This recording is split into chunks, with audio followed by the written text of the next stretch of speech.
Welcome to MindShareTV Podcast Series. My name is Robert Martellacci, the MindShare Learning Report and chair of the 15th Canadian EdTech Leadership Summit. And today we're in for a treat. We're excited to give you a sneak peek of what's happening October 31st to November 2nd. I'm joined by none other than Dean Shareski, an esteemed educator, thought leader, who brings a fresh perspective on how AI can transform education while maintaining the joy and the connection at the heart of learning. Dean, I'm thrilled to have you join us today on this podcast. You'll be part of the Dragon's Den conversation appropriately on October 31st.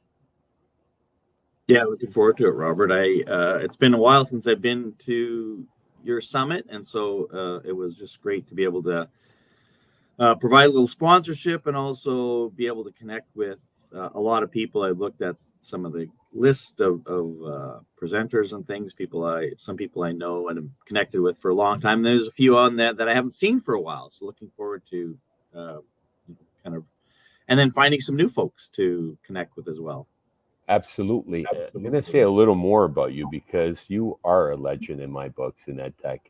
Dean is an internationally recognized educator, speaker, and advocate for joyful learning. He's a published author with over 25 years of experience. Dean is known for his ability to inspire educators to think creatively about the future of teaching and learning. He has served as community manager for Discovery Education. He's an educator. He's an adjunct professor at the University of Regina, teaching in the Faculty of Education, where he has worked to bridge the gap between technology and human connection in the classroom. Dean has unique perspective on integrating technology, particularly around AI, in ways that enhance creativity and joy. It's made him a highly sought after speaker and thought leader. As a featured panelist at the upcoming summit, Dean will share his insights on how AI will be a tool for empowering teachers and students while maintaining the heart and soul of education. How does that make you feel? The intro for AI? That's a lot of pressure, but you thrive under pressure. Well, I don't know if I thrive under pressure, but listen, people can say all kinds of nice things about you, which is good. And it's, I have had a very blessed career, and it's people like yourself and, like I mentioned before, so many people across Canada, the US, and really beyond that kind of contribute to my own learning and kind of really make you who I am. On my podcast, Robert, I always ask people to mention somebody that they're grateful for, and I'm always curious to hear that response because it ranges. People talk about all their influences. Sometimes it's kind of an unsung person that maybe people don't know about. Other times it's maybe somebody a little bit more well known or whomever, or somebody that mentored them. But I would have an infinite list of people that have contributed to my learning. So that's all. Those are the people that I think I take credit for any kind of impact I've ever been able to have. And it's about community and that human connection. And appropriately, the theme of our summit is navigating the future of education in an AI-inspired world. We're embracing it, but we also understand it needs to be demystified because there's a lot to unpack. In fact, KPMG Canada just came out with a report we shared yesterday in the Canadian EdTech report that highlighted about there's been an exponential increase in students using, upwards of 70%. And they feel that it's like cheating, and we'll unpack that. And so they feel guilty, and they've not admitted to using it because a lot of districts ban it. And I know you're currently doing great work in school districts in North America. And they also feel that they need more training, and school districts need training. And so where do we go from here? So Hence, Dr.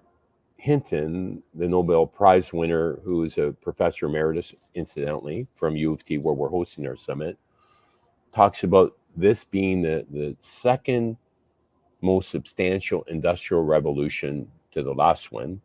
People talk about the fourth industrial revolution.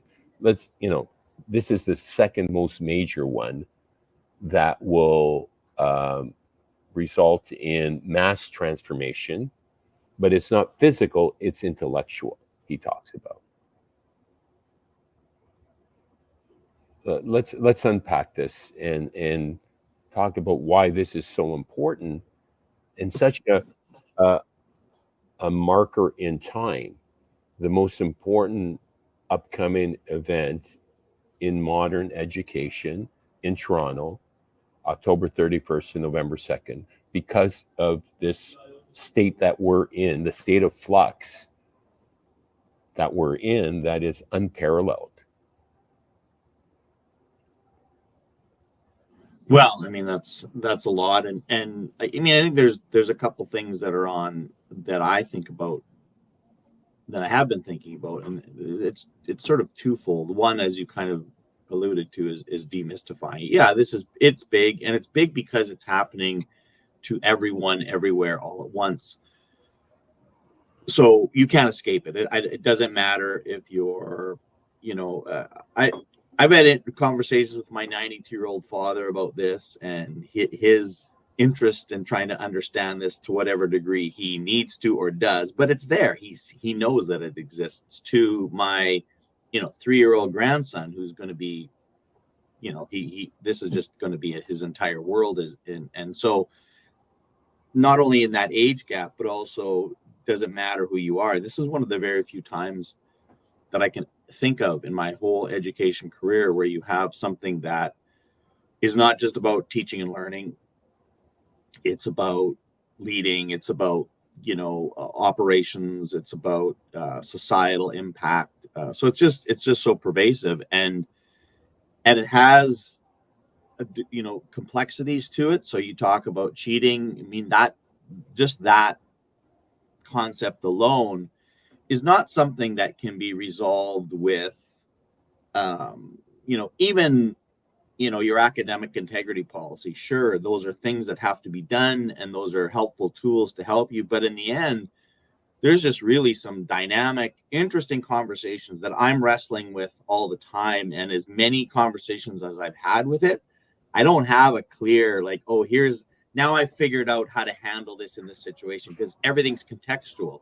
Mm-hmm. Which leads me to sort of the second part of the work that I've been involved in, and you've been involved with as well, and that is the specificity of what are we actually talking about. So the use cases that C21 and Dell and ALP are a part of are really helping to let's talk specifics here. So you have both of the, we need to understand this at that big high level impact area that's still fuzzy, but as it impacts teaching and learning, it only matters if you can tell me, well, give me an example. What are you actually talking about, how this is going to impact? So I think that's where I'm fascinated by, because in some respects, the broad strokes of AI is going to transform, going to do whatever. Okay, what do you mean by that? And so that's why those use cases become really, really critical to helping people see the practicality of it and the direct impact when it's being done, used by teachers or with students. So Digital Learning Day was yesterday, or is it Digital Citizenship Week? Yeah. And DigiCit Week is the hashtag. This is about skills. This is about preparing our next generation students with those essential skills to navigate the complexities, to figure it out, to problem solve.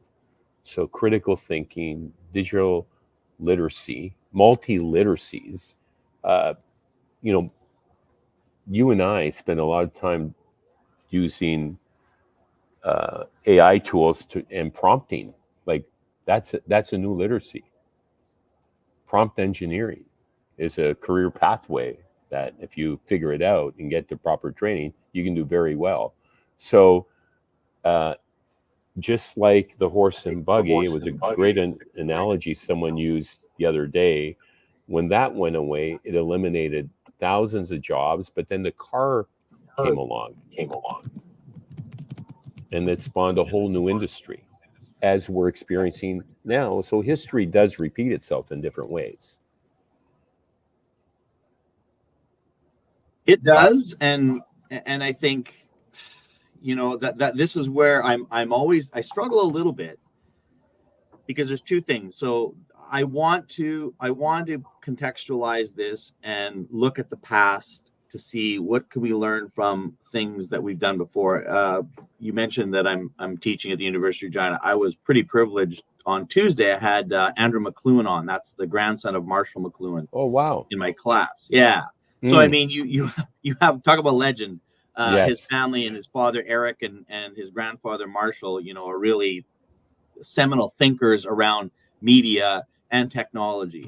And, you know, he helped sort of bring this down to saying, listen, there's lessons that we can learn from the past, and there's insights that people of that caliber have had.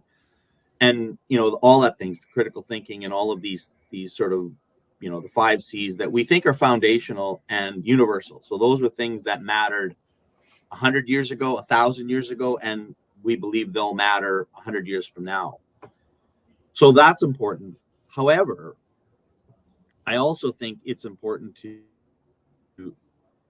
distinguish how this moment in time is even different from that. And the part of this that's different is that I'm no longer referring to AI as a tool. And I hear people say things like, well, it's just a tool, it's how we use it. Right. I've never been a fan of the just a tool thing, because that's the same thinking as I'm just a teacher. You know, you're not just. So the word just is almost there to downplay it.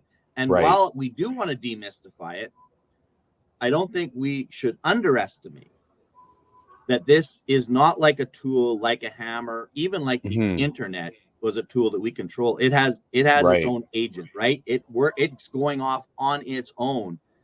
So I'll tell you, I had a long drive yesterday from the airport to where I am right now. Right. And I opened up the voice translator in GPT, and I asked it. I said, listen, I've got an upcoming workshop that I've got to do, and I'll spare you the details, but I said, can you help design this for me? And it said, because on the voice translation to it, it's going to keep talking. And I said, listen, you don't have to tell me what you're doing. Just go off and do your work and let me know when you're done. So I'm driving in the car, and it's just doing what it's doing. And I thought, well, is it even still working? So I'd say, hey, how is it going? It says, I'm still working on it. I'll let you know when I'm done. And I kept, and then at one point I said, well, how much longer? It said 10 more minutes. So at 10 minutes later, I said, are you finished? I said, I'm done in 1 minute. And so that process, it took a while. Like it was, 25 minutes. But anyways, it was working in the background. Incredible. And completely finished this thing for me. Now I haven't looked at it. It's not quite done yet. But I mean, that notion of it being an agent going off on its own to do its thing, that's different. That's something. That's where this is that an app that you downloaded? Because I subscribed. It's in ChatGPT 4 on the mobile version. You just press the voice thing and you are talking with it. I need to get the mobile. It's hard to differentiate how to download. Yeah, I know. A few people have had trouble downloading the wrong apps. Yes. Right. There's so many lookalike apps, right? That it's very confusing. So leaders in education are grappling with preparing the schools for the future. It's hard to predict. What mindset shifts or strategies do you believe are crucial for school leaders as they navigate the AI-driven landscape? I'm going to be at the Catholic Curriculum Cooperative Conference dinner with the school leaders, superintendents, and directors, many of whom you and I know, tonight. And this will be, no doubt, a conversation around the dinner table. Yeah. Well, again, that's where we are fortunate. People like Tom D'Amico, people like Chris Kennedy, who are really, always, such thoughtful leaders, especially when it comes to technology and innovation. And I think what they're doing and what I believe is the right approach is, number one, they are really making a concerted effort to involve everyone. So they are not, passing this on to the IT people to figure out. They realize it's bigger than that. And so, I mean, yes, they are two people who have, a lot of experience and understanding of technology, but there's others that we're working with as well who don't have that same background, but do understand this is for everyone. So I think that's a mindset shift that we have to have. I think the other part of this is that I think community in this case really matters, and networking really matters way more than it did before, because everybody's kind of coming in on the ground floor of this. And so as much as we might look to some of these districts who are a little bit farther, they're not that much farther ahead, and they will admittedly say we are still trying to figure this out. Right. And so what I think is a mistake is for a district to say, like, we have enough bandwidth, we'll figure it out on its own. Because as I mentioned earlier, I'm still like, new things are coming at me all the time, new problems, new ideas that jeepers, I hadn't thought of that. What about this? I don't know if you saw last week, a parent from Massachusetts school division is suing. I heard that. Yes. Because accusing their kid of cheating. And that's because one of the reasons that's there is that district had no policy. They had nothing. They had no way. The teacher had nothing. And so now you're faced with this, like, what do we do with this thing? And I'm not saying that would necessarily be solved, but those are the kind of things that are going to happen to everybody at some point in time. And so doing this collectively is so much greater. So the work we're doing in British Columbia, we've got 15 school districts that are working shoulder to shoulder, side by side as they go along. They're not all at the same level. And talk to me about that. ALP, you're with ALP now, and thank you for your support of the summit. Talk to me a little bit about ALP. And the founder has a Canadian connection, which was interesting, but lives in the U.S. Yes, yeah, I know. Amos is a hard. He's an Alberta boy, hardcore Edmonton Oiler fan. You'll never find a more ardent fan than he is of the Oilers, who are struggling at the moment. But that's a different conversation. But so I mean, I've had great relationships in British Columbia for the last 15 years or so, and so and there's a culture there of community and networking that they work together all the time, and so it was not a difficult concept to say, hey, what does it look like to bring these folks together to develop some shared literacy? So my colleague Adam Gary and I kind of been out there working, helping them kind of just build their literacy. And then, kind of this really delicate balance, if you will, of leaving them alone to do the work they need to do, but also injecting with sort of all of the background that we have working with 100+ districts all across North America, sharing whether that's actual resources or processes or experiences that have been had, and helping them utilize that as they're sort of trying to develop their own understanding and knowledge, but also too, in that helping people just slow down a bit too, right? Because while there's an urgency that we're all trying to help people understand, you're not going to have this figured out tomorrow. You won't have this figured out by the end of December. So and again, I'll go back to Ottawa Catholic, who I think is doing a really nice job of sort of lowering the temperature, but empowering teachers to learn. This is the goal. We want everybody to have a learning and understanding. We're going to guide you along the way, provide those resources for you, but you don't have to have this figured out tomorrow. So nobody is saying, let's inject this into the classroom. Yes, there are educators who feel and are trying those things. And so I'm not saying that that's not important, but it's also important to say, I'm not there yet. I'm still grappling. That's got to be okay. But we also have to be able to support that. Thank you for that. So I know it's a busy day for you and us with the conference just 7 days away. So talk to me about, what's holding us back? What is holding us back? Because why are so many school districts waiting? And I'm hearing from IT directors, as like this past summer, I was at an event and we're waiting for the guiding principles before we move on this. Are you kidding? It's happening to you. It's happening to the teachers. Yeah. The teachers have it happening to them. And, so what's holding us back? And what are you hoping, as a panel member on the Fireside Chat, what are you most looking forward to in terms of the discussions around AI and leadership and education? And what are some of the key takeaways that you hope folks will gain from being at your panel and the summit? Well, as far as what's holding people back, listen, this is not to point fingers at anybody. Schools are and school districts are highly complex places with more, with never-ending challenges. And so, I mean, education, whether it's post-COVID or not, it's always had whatever issues there are. So there's a myriad of issues. So nobody's sitting around with extra time. And so